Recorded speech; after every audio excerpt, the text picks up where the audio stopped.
Hey guys, today we're going to be looking at how to write an equation in slope-intercept form, which is y equals mx plus b, given information in a table.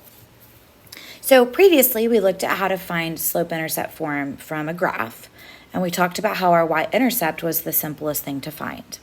Well, with tables, if we're not given it in our table, we kind of have to work like a puzzle and work backwards. So the first thing in tables that I like to solve for is to find my slope, or that change in y over that change in x. And so when I see my table here, I see I'm looking at ticket sales, and it's hours since 4 p.m., and the number of tickets that remaining. So I see each hour, the tickets are decreasing. And so from hour 1 to hour 2, that's an increase of 1 hour, and 3,000 tickets were sold. So every hour, and that pattern continues. Every hour that increases, 3,000 tickets are sold. Until after 5 hours, there are no more tickets. So that tells me that that change in y was that decrease, a decrease in tickets of 3,000 every 1 hour. So my slope was negative 3,000. And what it means is every hour, 3,000 tickets were sold. So now we want to find that y-intercept, which is where it crosses our y-axis. And so on a graph, at any point along the y-axis, the x value is always 0. So in a table, the point for the y-intercept will always be 0, comma, whatever the y value is. And because I don't see 0 in my x table, in the x column of my table, I'm going to work backwards to get to 0. So I want to know how many tickets remained at hour 0.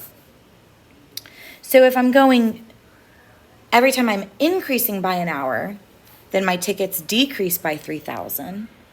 Then when I'm working backwards, if I'm decreasing by an hour, my tickets will increase by 3,000.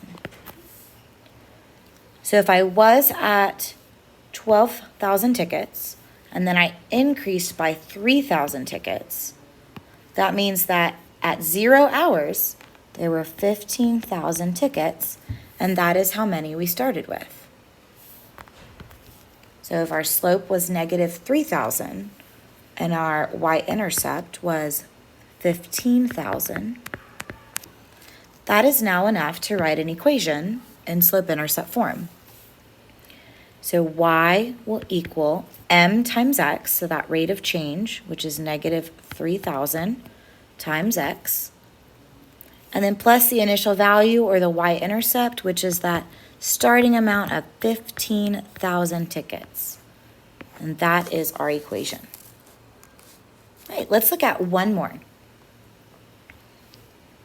So now we have car rental, and it tells us the number of miles and then how much they're being charged. And again, our goal is to write an equation in slope-intercept form.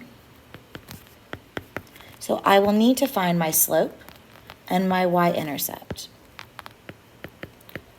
Slope being that change in y over that change in x, and the y-intercept being where it crosses the y-axis, or that initial value, or when x equals 0. So when x equals 0, we get the y that is the y-intercept.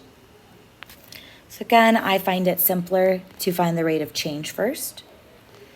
So I see that x increased by 5 miles. So it went from 5 to 10. And then when the miles increased by 5, the amount charged increased by 50 cents. And I see that that pattern continues. So every 5 miles, the cost increased by 50 cents. So for the slope, that change in cost, or that increase of 50 cents for every 5 miles, would be our slope, which I can create an equivalent fraction of, and say I can scale up by 2 to get 1/10. So my slope would be 1/10, or as a decimal, 0 and 1/10. And that means that every mile, the charge increases by 10 cents, which is the same as saying every 5 miles, it increases by 50 cents. And so the same thinking, now we want to work backwards to say, okay, well, what was the price when we had done 0 miles? So instead of increasing by 5, now we work backwards and we decrease by 5.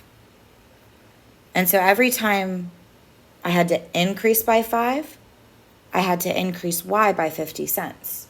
So now that we work backwards, my cost is decreasing by 50 cents. And so $30.50 decreased by 50 cents leaves me with just $30, which is my initial charge or the starting amount. So before I ever take that car rental, I have to pay them $30 to just get the car. And then every mile added to that, I pay 10 more cents. So I can use all of that information to write my equation